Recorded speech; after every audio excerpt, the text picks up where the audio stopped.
wabarakatuh. Bismillahirrahmanirrahim. Alhamdulillahirabbil alamin wa bihi nasta'inu ala umuri dunya waddin. Wassalatu wassalamu ala asyrafil anbiya wal mursalin wa ala alihi wa sahbihi ajmain. Amma ba'du. Wala haula wala quwwata illa billah. Ila hadratin Nabi Muhammadin sallallahu alaihi wasallam ala alihi washabihi wa dzurriyyatihi wa azwajihi wa ikhwanihi minan nabiyyin wal mursalin wal awliya wa syuhada wa sahabati wa tabi'in wa tabi'in bi ihsan ila yaumil Husanna hadrati jami' ustadi masyayikhina masyayikhim wa husanna hadrati mu'allifi hadzal kitab qaddasallahu sirrahum wa nawwara dhurihum wa yalidul jatihim wa antarina min barakatihim syai'unillahi lana wa lambul fatihah. A'udzu billahi minasyaitonir rajim. Bismillahirrahmanirrahim. Alhamdulillahirabbil alamin. Arrahmanirrahim. Maliki yaumiddin. Iyyaka na'budu wa iyyaka nasta'in. Shiratal ladzina an'amta 'alaihim ghairil maghdubi 'alaihim waladdallin. Amin. Bismillahirrahmanirrahim.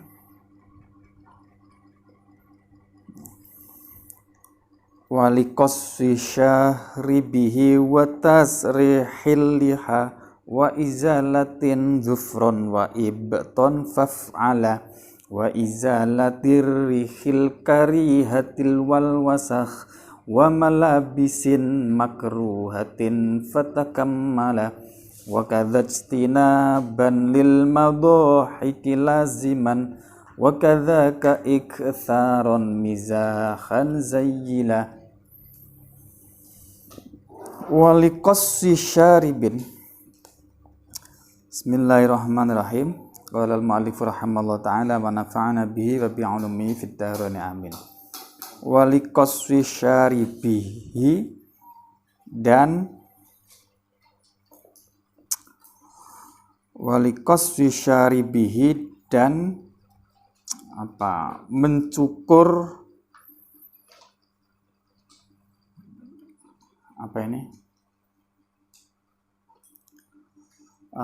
namanya kumisnya man. Ini termasuk toto kromone, beberapa hal yang termasuk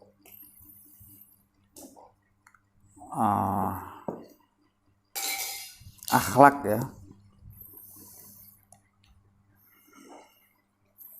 Akhlak toto kromo bagi orang yang menghafalkan Al-Quran atau orang yang ahli baca Quran. Walikossi syaribihi dan selalu menetapi kepada, ini atof kepada bait atasnya, wa mulazamatun lissakinati wa mulazamatun likossi syaribihi gitu.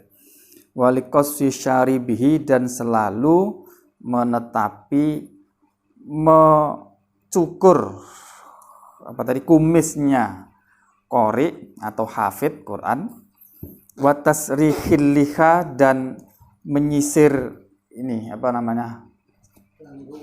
jenggot, wa izalatin dan menghilangkan zufron kuku, jadi kukunya dipotong, wa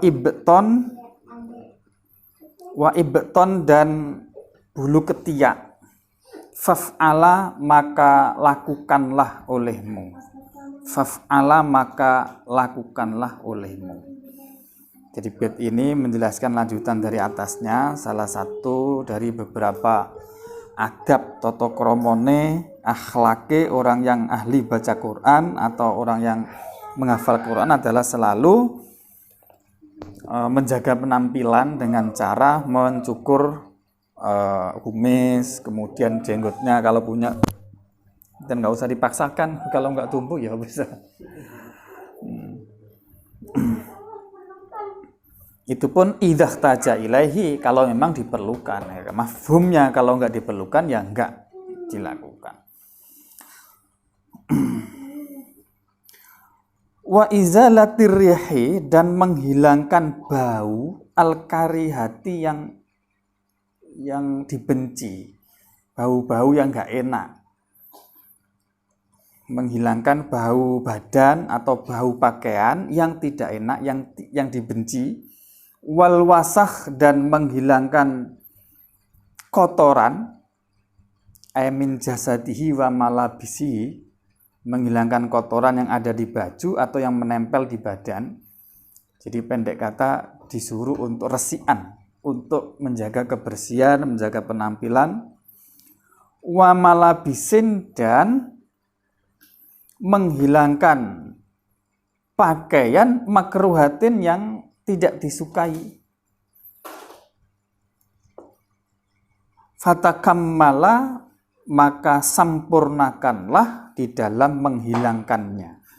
Fatakammala, maka sempurnakanlah dalam hal menghilangkan bau badan, kotoran baju yang tidak disuka, yang tidak disukai.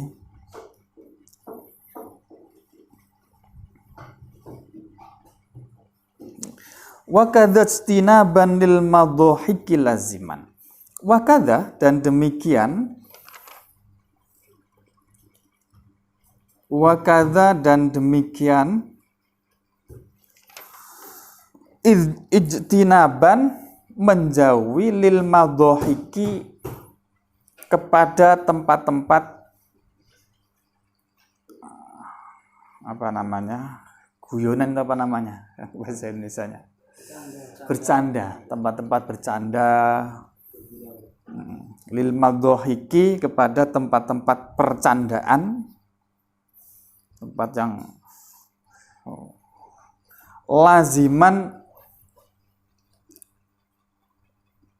laziman tetapkanlah.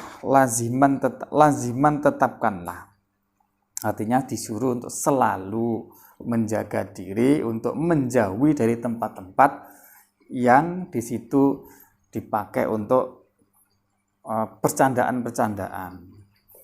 Wa kadzaka, dan demikian pula menjauhi iktsaron, akan memperbanyak, mizahan, kepada percandaan, canda. Zayyila, maka bedakanlah. Zayyila, bedakanlah.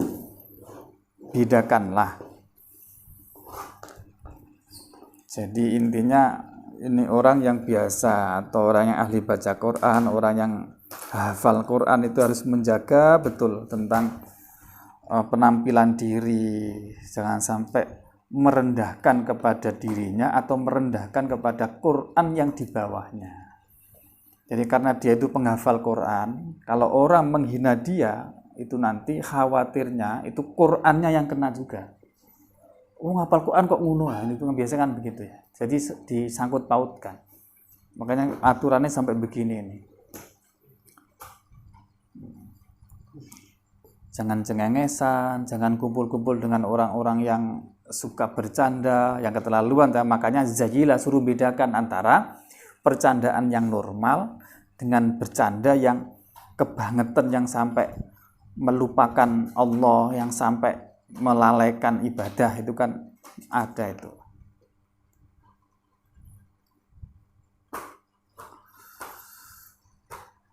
Wal yahdharon ujban riya'an wal hasad wal ihtiqara li ghairihi bil i'tila. Ini adab, tata krama, akhlak yang berikutnya bagi orang yang menghafal Quran. Wal yahdharon, dan hendaknya menjauhi siapa man, atau hati-hati siapa man, ujban, terhadap sifat ujub, riyaan dan riya, wal hasad dan hasad, hasud, dengki, wal ihtiqara, dan meremehkan li ghairihi, kepada selainnya man,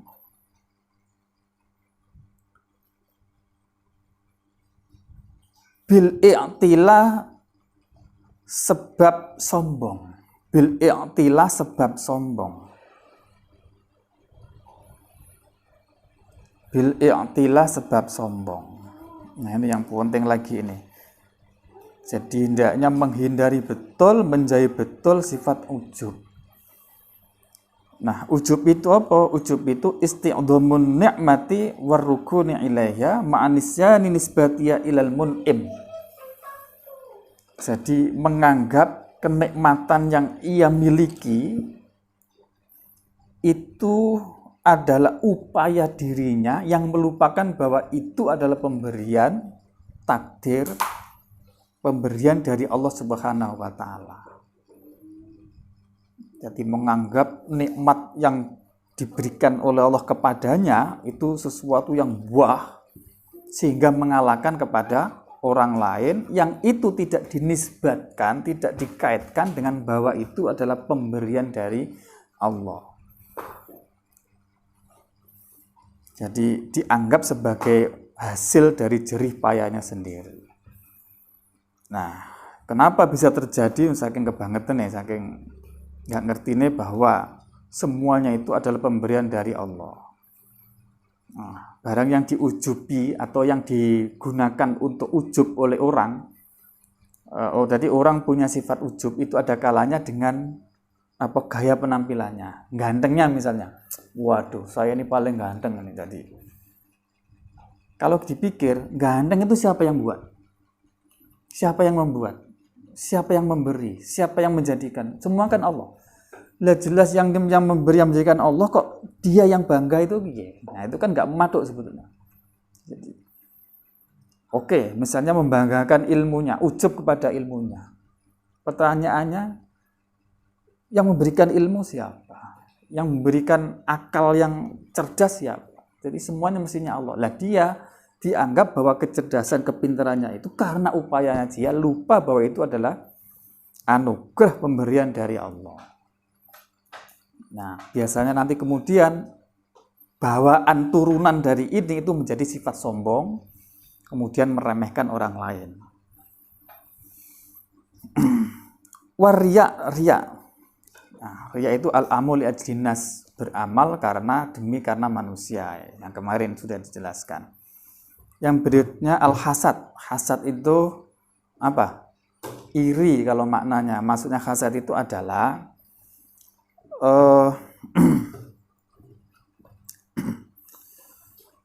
berharap. Ini hasad itu ada macam-macam, ada tingkatan-tingkatan. Hasad itu berharap hilangnya kenikmatan dari orang lain. Jadi misalnya sampai punya nikmat, kemudian saya berharap, aduh, muga-muga nikmatnya hilang. Jadi berharap nikmat yang diperoleh oleh orang lain itu hilang. Biar kedudukannya saya dengan orang itu sama, kira-kira begitulah. Iri namanya. Nah, yang kedua, berharap nikmat yang ada di orang lain itu hilang dan pindah kepada dirinya. Ini kurang ajar banget ini. Jadi, nah ini kalau itu diikuti dengan melakukan suatu kecurangan, lah ini malah dosanya itu malah besar. Kalau berharap biar sama dengan dia, itu nggak apa-apa dan baik. Namanya bukan hasud lagi, tapi ghibthah namanya. Jadi ghibthah itu, misalkan sampean pinter, kemudian saya kepingin jadi pinter kayak itu. Nah, itu. Wah dia kaya, saya kepingin kaya itu boleh. Tapi kalau bagaimana berusaha caranya orang itu kekayaannya hilang, yang penting hilang, baik pindah ke dirinya atau pindah ke orang lain, supaya yang penting hilang. Itu hasud namanya. Apalagi kalau hilangnya itu pindah kepada dirinya, itu hasud.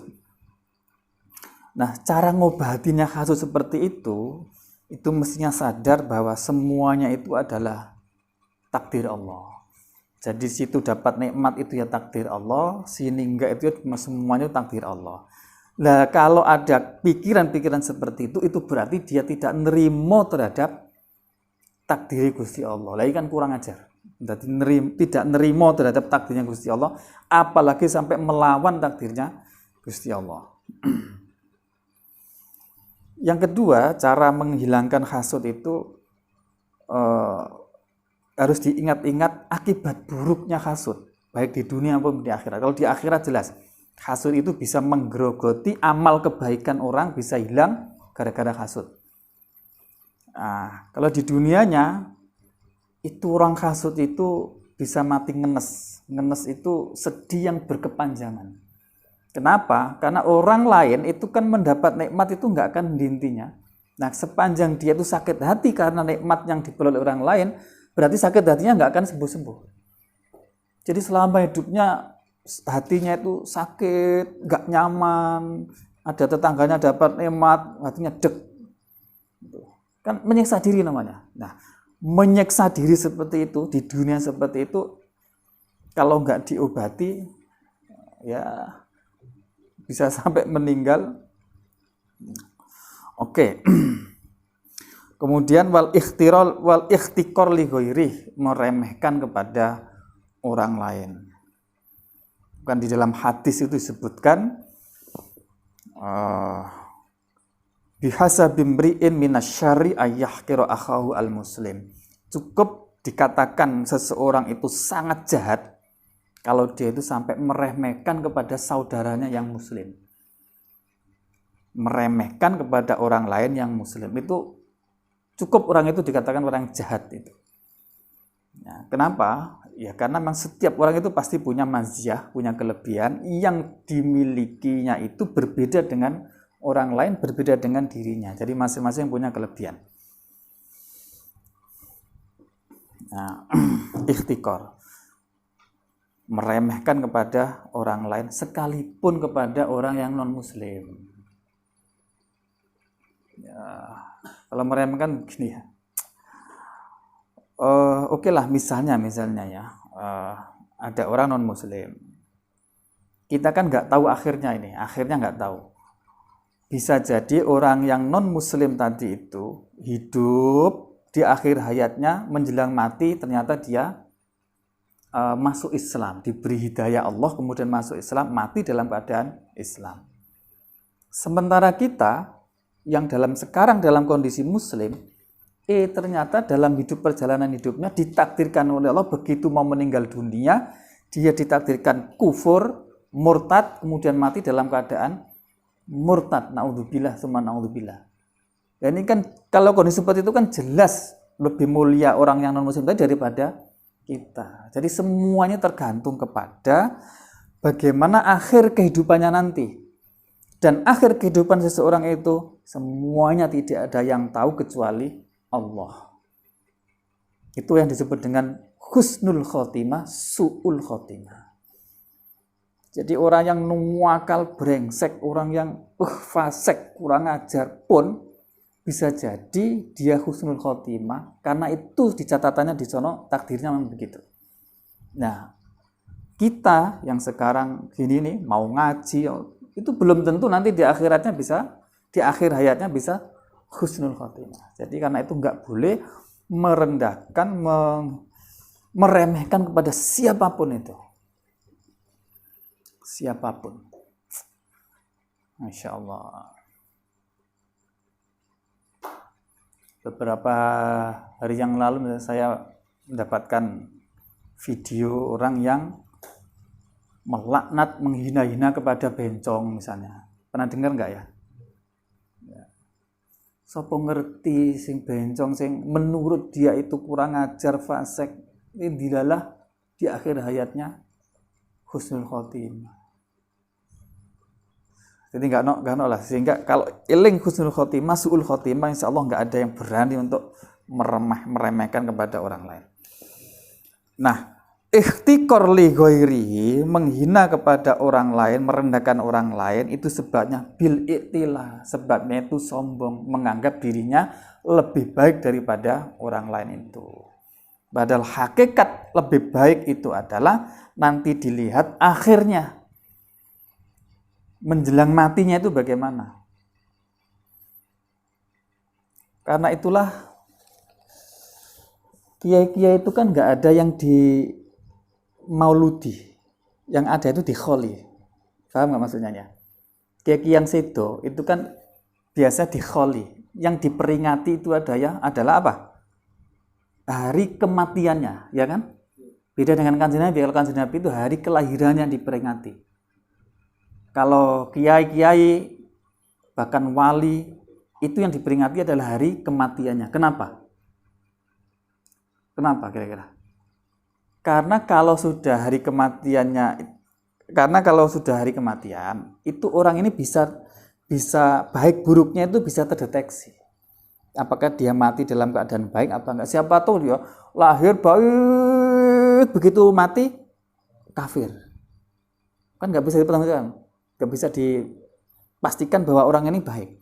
Nah kalau sudah mati, ternyata matinya baik, oh ini berarti betul-betul baik gitu loh. Jadi makanya diperingati itu haulnya atau hari kematiannya.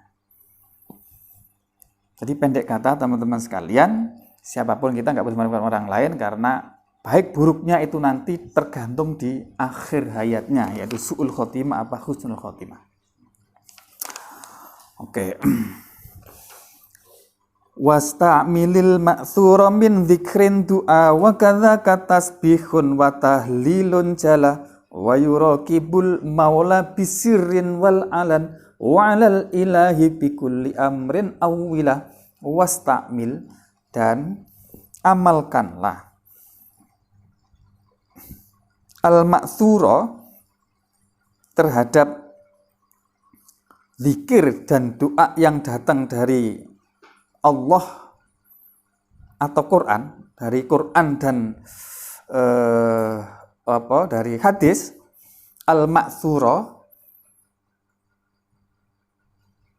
wasta'mil, dan amalkanlah al-ma'thura akan zikir atau doa dari Quran dan hadis, min zikrin, yaitu zikir, doa dan doa. Wa kadzaka, dan demikian pula tasbihun, bacaan tasbih, wa tahlilun, dan tahlil. Jala, jelas apa? Jala yang jelas atau yang jelas apa tahlil. Nah, wayurokibu, dan selalu meneliti siapa man itu maksudnya orang yang menghafal Quran atau orang yang baca Quran. Meneliti al-maula, meneliti itu maksudnya dia itu merasa diteliti oleh Allah, merasa dipantau kehidupannya oleh Allah. Al-maula, terhadap Allah yang mulia, bisirin ketika siri, bisirin ketika sepi, wal alani, dan ramai.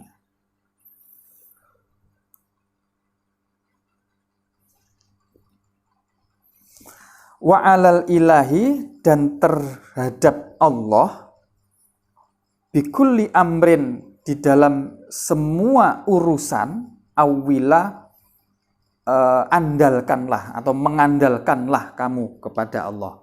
Wa alal ilahi, dan hanya kepada Allah, bikulli amrin, di dalam segala urusan, awila, andalkanlah olehmu. Andalkanlah.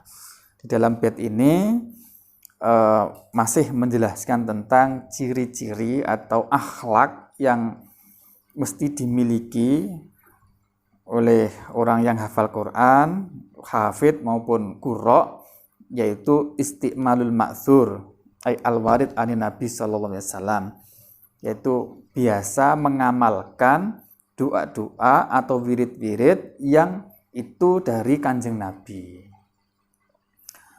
Min dzikrin, baik berupa zikir atau doa. Demikian pula ya diperbanyak membaca tasbih, tahlil. Wa yuraqibul maula, dan selalu merasa dipantau, diawasi, diteliti oleh Allah, bisirin wa alan, baik di dalam kondisi sepi maupun di dalam kondisi ramai. Jadi sepi, ramai itu merasa selalu dipantau oleh Allah Subhanahu wa taala. Kemudian wa alal ilahi bikulli amrin awila, terhadap semua urusan yang ia hadapi, andalkanlah, pasrahkanlah kepada Allah Subhanahu wa taala. Balik lagi tawakal kemarin. Dza ba'du adabin liqorin watluban bakin minat tibyani wanhu mukammila. Dza bermula inilah semuanya. Dza bermula inilah semuanya yang mulai awal sampai akhir tadi. Itu ba'du adabin, sebagian dari tata krama, dari etika, likorin bagi orang yang membaca Al-Quran, likorin bagi orang yang menghafal Al-Quran, menghafal atau membaca Al-Quran, ay adabul qari wal hafid. Adabin, ba'du adabin, sebagian dari adab, etika, tata krama, likorin bagi orang yang membaca atau menghafal Quran, watluban, dan sungguh carilah olehmu bakin akan adab yang lain, minat tibyani, dari kitab at-tibyan, wanhau, dan wanhau, dan uksud syaikhan mursyidan, wanhau, dan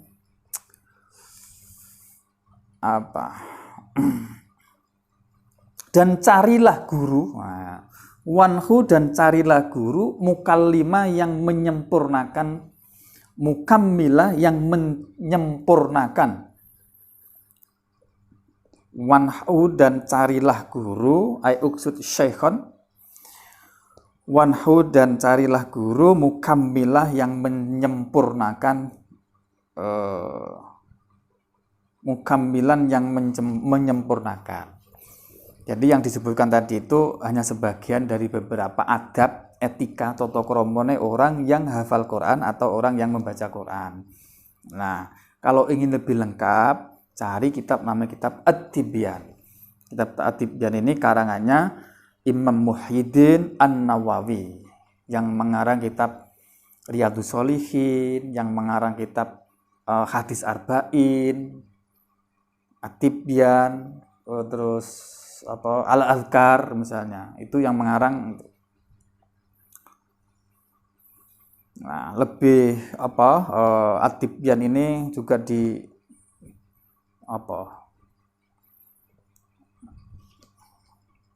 lebih lebar lagi penjelasannya kitab Al-Itqan misalnya itu.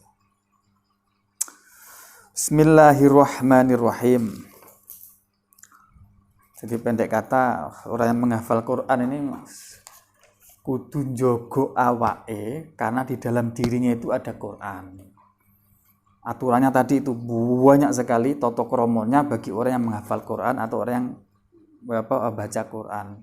Sekali lagi, karena dirinya itu membawa Quran. Nah, kalau dia nggak bisa njogo akhlak, nanti dikhawatirkan Qurannya itu akan kena. Jadi yang dielek-elek, yang dicaci maki itu akhirnya bukan dirinya, tapi akhirnya kena ke Quran.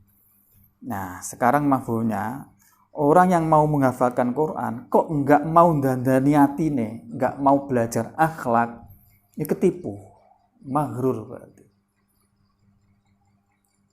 Nah, ini sekali lagi fenomena akhir zaman sekarang ya terjadi. Makanya kudu harus hati-hati di dalam hal hafal Quran ini. Bahkan yang menyedihkan lagi misalnya, pokoknya sepenting hafal dulu, bacaan salah-salah dikit, kan ada itu tajwidnya, tahsinul qiraahnya belum jelas, tajwidnya belum jelas, baca Qur'annya belum jelas, sudah disuruh menghafalkan yang 30 juz. Ini kan sudah kebangetan. Nah, jadi gampangannya begini, begitu itu biasanya itu niat ngafal Qur'annya itu kecampuran riya.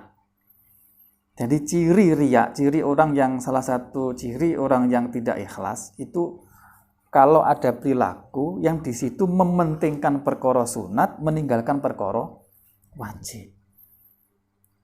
Nah, yang wajib itu sebenarnya kan baca Qur'annya yang dengan mujawwad, dengan makhraj, tartilnya jelas, nah baru menghafalkan. Kok dibalik? Oh, berarti ada sesuatu yang salah di dalam niatnya. Itu perlu digerayangi dewi, perlu dicari sendiri mana niat yang salah itu. Nah, karena kalau sudah niat menghafalkan Quran, niatnya salah, Masya Allah itu eman-eman Qurannya. Oke, terus summad duha sholli wala tada'il fikar, betul ya?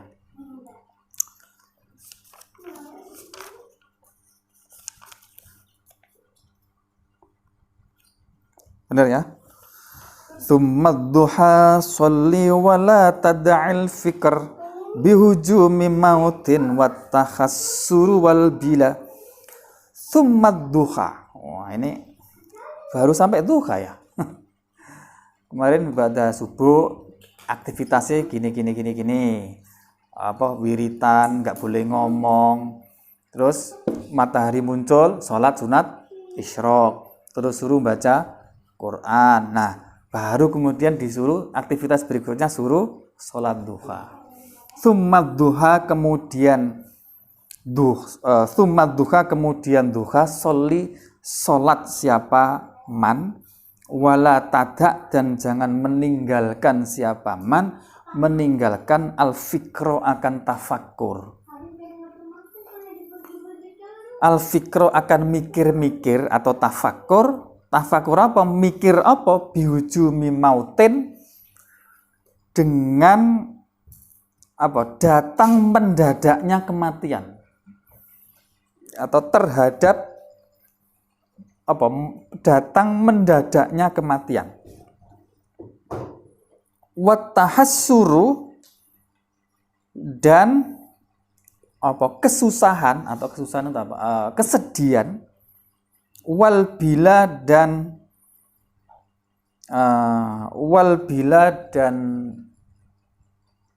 siksa kubur gitu aja. Wal bila dan siksa kubur. Al balak fil qabri. Nah, berikutnya ini. Kenapa kok harus ingat mati? Amalun bermula amal bila zikril maniyati dengan tanpa mengingat kematian itu la afaro tidak ada pengaruh itu maujud. Itulah asaro tidak ada pengaruh itu maujud. Wa bidzikriha dan dengan mengingat mania atau maut. Wa bidzikriha dan dengan mengingat kematian atau mania itu hakon secara hak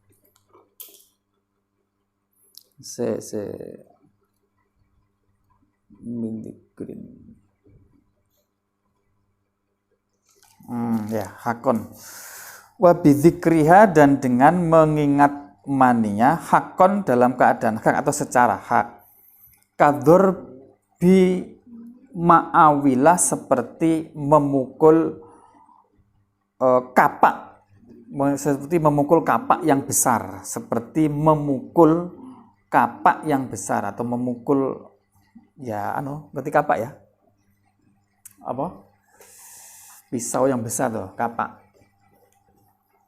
Ulangi, amalun bermula amal bila zikrin dengan bila zikril maniyati dengan tanpa mengingat kematian itulah asaro tidak ada bekas itu maujud. Wa bidzikriha dan dengan mengingat maninya hakon dengan secara hak kador bil ma'awilah seperti memukul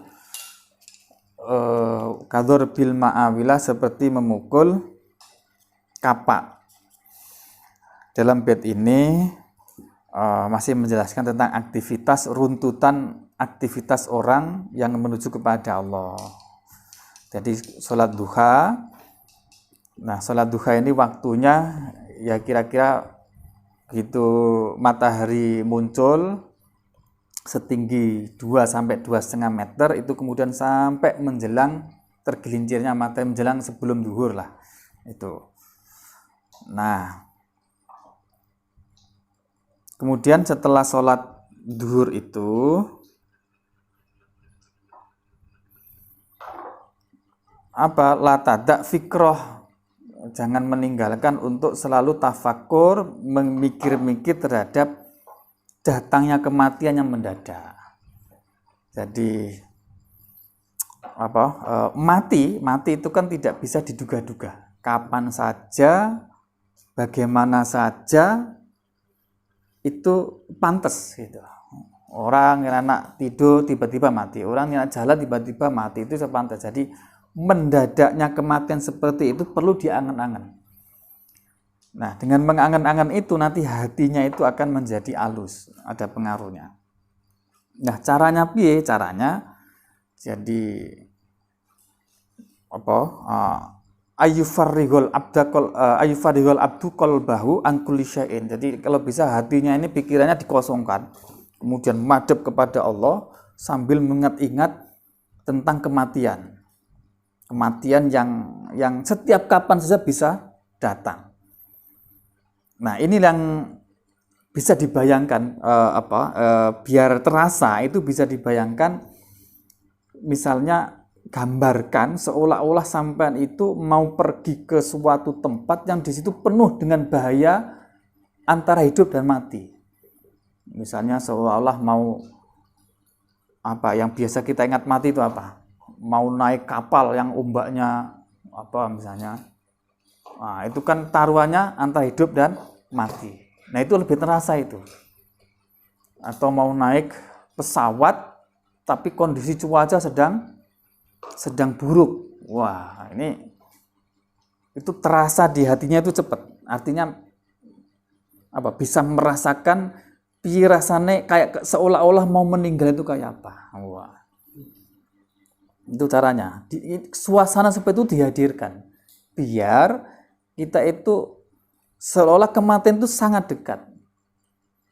Nah, apa faedahnya dengan mengingat mati itu?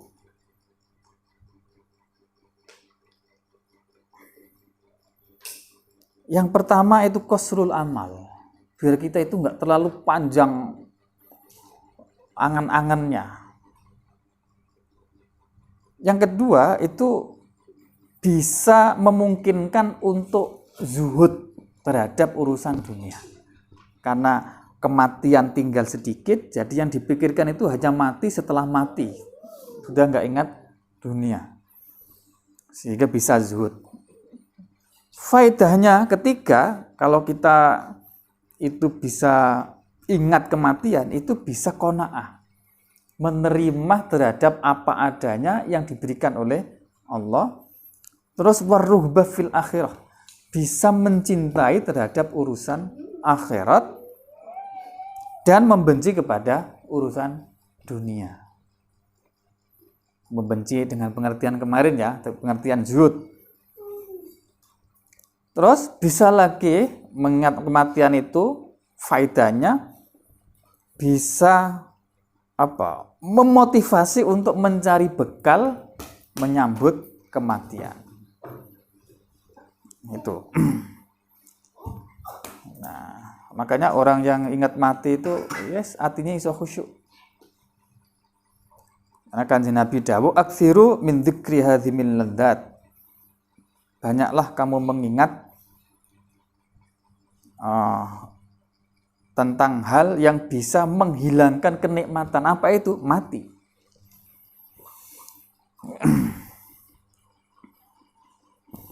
Oke, jadi bed tadi disuruh untuk salat duha, kemudian mikir-mikir kematian, kemudian disuruh juga wat tahassur, disuruh untuk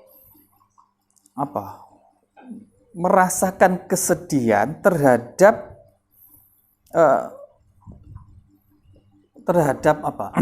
terhadap usia atau umur yang digunakan yang tidak pas, yang dipakai untuk maksiat. Jadi kita kan punya usia nih, punya umur nih.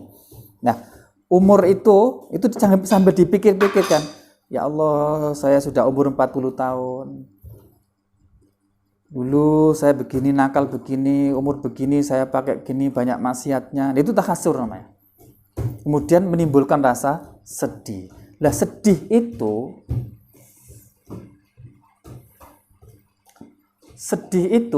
bisa menimbulkan rasa panas di hati. Saya ulangi, jadi ingat-ingat begini ini itu menimbulkan rasa sedih.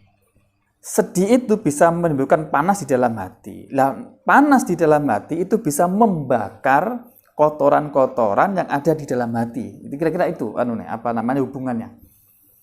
Karena itu orang yang banyak sedihnya memikirkan tentang ini itu hatinya biasanya lemes, hatinya bersih, tidak keras, tidak kotor. Itu dampaknya seperti itu. Ingat mati.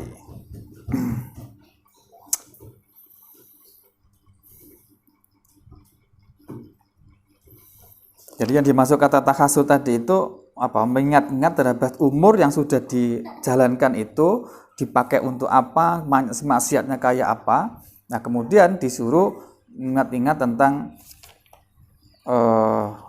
bala atau ujian atau cobaan yang ada di siksa kubur. Ya Allah, nanti masuk kubur sendirian, nggak ada temannya, yang nemani hanya amal, semuanya ditinggal, menunggu datangnya kiamat, nggak ada yang pernah bisa akan menolong, yang menolong hanya amalnya sendiri. Ya, terus dipikirkan.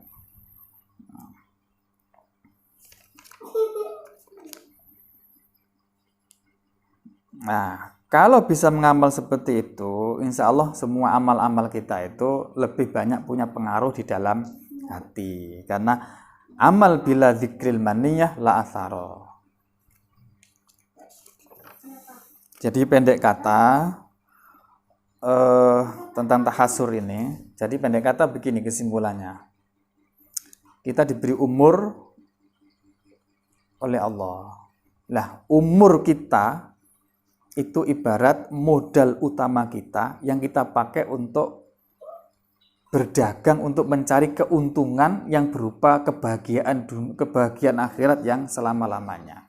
Mafhumnya, kalau modal dasar untuk mencari kenikmatan selama-lamanya itu disia-siakan, tidak dipakai untuk melakukan ibadah sebanyak-banyaknya, maka nanti di akhiratnya itu nggak dapat apa-apa, akhirnya merugi, tidak mendapatkan kebahagiaan. Nah, umur, karena itulah detik per detik umur itu dipastikan mesti berisi ibadah, berisi amal taat kepada Allah. Nah, biar gampang caranya eling mati. Nah, gitu urutannya kira-kira. Eling mati itu biar menggampangkan itu. Bismillahirrahmanirrahim. Tsummashtagil bil ilmi au bi ibadatin au bil ma'isyati wahtaron au bil ma'isyati wahtaronnal afdola. Tsummashtagil, kemudian sibuklah engkau. Ini kira-kira berarti jam berapa ini? Jam 8-an, jam 8, 9. Setelah itu apa aktivitasnya? Tsummashtagil, kemudian sibuklah bil ilmi, terhadap ilmu, baik dengan belajar, mengajar, ngarang kitab, nulis buku,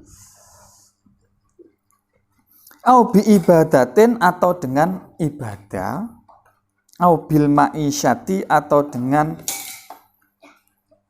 bekerja, mencari biaya hidup, ma'isyah, au bil ma'isyati, atau dengan bekerja mencari kehidupan, wahtaronna, dan sungguh memilihlah engkau al-afdola, yang utama.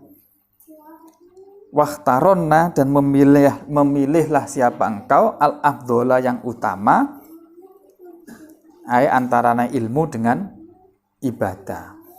Jadi setelah sekitar jam 8, 9, kemudian kita sibuk untuk terkait dengan ilmu, bisa belajar. Nah, kalau itu santri atau pelajar, mahasiswa, atau mengajar, kalau kiai, dosen, dan seterusnya.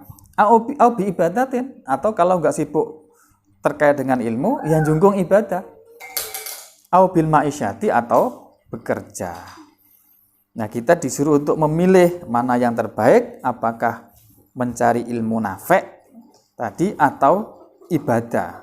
Karena masing-masing orang itu punya karakteristik sendiri-sendiri, punya kondisi yang berbeda-beda. Nah, jadi begini, amal yang berbeda-beda itu tergantung kepada orang. Ada orang itu yang akalnya cerdas, ingatannya kuat, oh berarti ini yang cocok, itu berarti terjun di dunia ilmu. Ada yang nggak begitu cerdas, ingatannya nggak begitu kuat, oh berarti cocoknya itu di dunia ibadah. Nah, jungkung ibadah kepada Allah. Ada yang kedua-duanya enggak, tapi badannya kuat, oh berarti bekerja. Jadi kembali kepada kondisi masing-masing, maka itu kemudian disuruh untuk memilih mana yang terbaik. Kalau menurut syarahnya kitab ini itu rekomendasinya ya wahtaron min hadhil umur ats-tsalatsa al-afdal.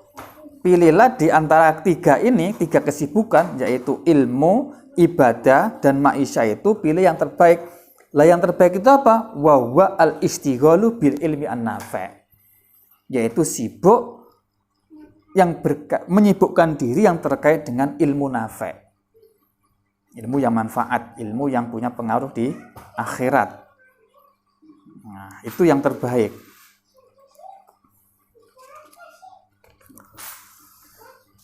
Bismillahirrahmanirrahim. Wali alimin fadlun ala man ya'budu fadlal buduri alal kawakibi fil jala.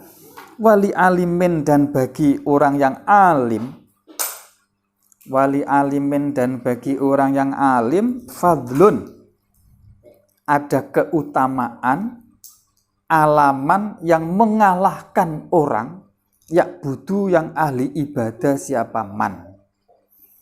Alaman mengalahkan atas orang, ya'budu, yang beribadah siapa man, fadlal buduri, seperti keutamaannya bulan purnama, alal kawakibi, mengalahkan atas bintang-bintang, alal kawakibi, mengalahkan atas bintang-bintang, fil jala, di dalam terangnya, di dalam terangnya, terang benderangnya itu loh, terang benderangnya. Jadi orang yang alim itu memiliki keutamaan yang lebih unggul daripada orang yang ahli ibadah. Sebagaimana keunggulan bulan purnama yang begitu terang benderang dibandingkan dengan bintang-bintang kecil yang ada di langit, di dalam terangnya itu. Nah, yang dimaksud dengan alim dan abid di sini, orang yang alim dan ibadah itu tentu alim yang abid dan abid yang alim. Jadi bukan alim tok tapi nggak senang ibadah, atau ibadah tok tapi nggak ilmu, nggak. Ini harus dipahami ini. Jadi yang dimaksud keutamaan orang alim mengalahkan orang yang ahli ibadah itu orang alim yang juga ahli ibadah itu lebih baik daripada orang ahli ibadah yang alim. Jadi alim yang ahli ibadah jadi sama-sama alim ahli ibadah, ini ahli ibadah alim, tapi ini keunggulannya di kepinterannya, ini keunggulannya di ibadahnya.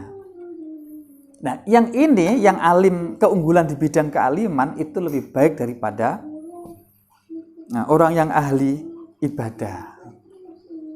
Jadi, kenapa? Karena Ibnu Rushd kan begini, wa kullu man bi ghairi ilmin ya'malu amalu mardudun batu. Orang yang ngamal tanpa ilmu, itu ilmunya belas enggak diterima. Ya kan? Nah, itu berarti yang dimaksud itu bukan di dalam bait ini. Kalau itu sudah maklum lah, kalau orang ibadah tok tanpa ilmu itu jelas gak diterima, ya gak ada hitungannya. Artinya nggak ada baiknya sama sekali, gitu. Nggak ada baiknya sama sekali, karena itu nggak bisa dibandingkan dengan orang alim tadi itu. Jadi yang dimaksud di bait ini, sekali lagi, itu adalah orang alim yang mau beribadah, yang satunya orang ahli ibadah, yang juga pintar. Cuman kelebihannya di sini di kepintarannya, ini kelebihannya di ibadahnya. Ini coro dibanding, lebih baik orang yang alim ahli ibadah daripada yang ahli ibadah tapi alim. Nah, ini jangan sampai keliru, karena dasarnya di dalam hadis itu kan disebutkan mana fadlul alimi alal abidi kafadlil qamari latal badri. Itu bahwa nazm tadi itu diambil atau diiktibas dari dawuh Kanjeng Nabi, fadlul alim alal abid kafadlil qamar lailatal badri ala sa'il kawakib. Nah, tapi ada hadis lain yang berbunyi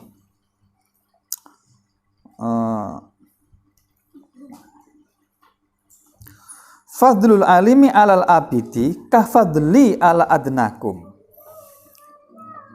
Keutamaan orang yang alim dibanding dengan orang yang abid ahli ibadah itu seperti keutamaanku Kanjeng Nabi dibanding dengan serendah-rendahnya sahabatnya Kanjeng Nabi. Nah, padahal sahabatnya Kanjeng Nabi itu kan ya alim ya abid ya alim, gitulah. Sehingga sekali lagi yang dimasukkan dalam nazam tadi itu ya alim abid, kemudian abid alim, dibandingkan lebih menang ini. Nah, ini jangan sampai keliru. Entah kalau di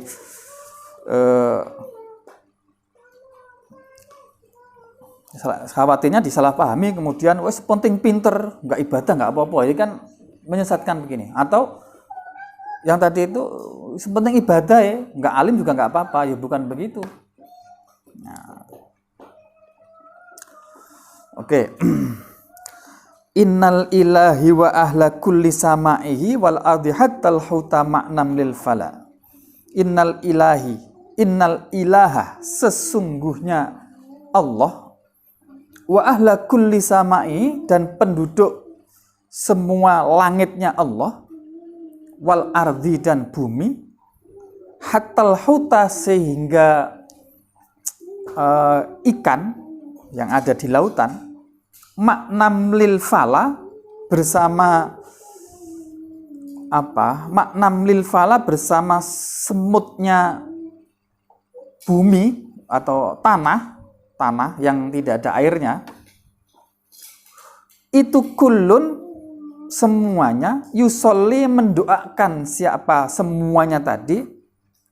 Ya habibi, hai kekasihku, mendoakan alalladzi kepada orang qad allama yang mengajarkan siapa alladzi, mengajarkan al khaira kepada kebaikan, mengajarkan al unasa kepada para manusia, muhassila yang menghasilkan siapa alim. Nah, ini menjelaskan tentang keutamaan orang yang ngajar, orang yang alim, mengamalkan ilmunya dan menyebarkan ilmunya. Apa? Allah dan penduduk langit, para malaikat, dan penduduk bumi, sampai ikan yang ada di lautan, sampai semut yang ada di tanah, itu semuanya mendoakan kepada siapa? Kepada orang yang mengajarkan kebaikan kepada manusia. Ini kan luar biasa ini. Halo? Dengan luar biasa. Allah. Nah, cuman kata-kata yusolli itu maknanya macam-macam. Kalau yusolli dihubungkan kepada Allah, tadi kan disebutkan Allah itu yusolli.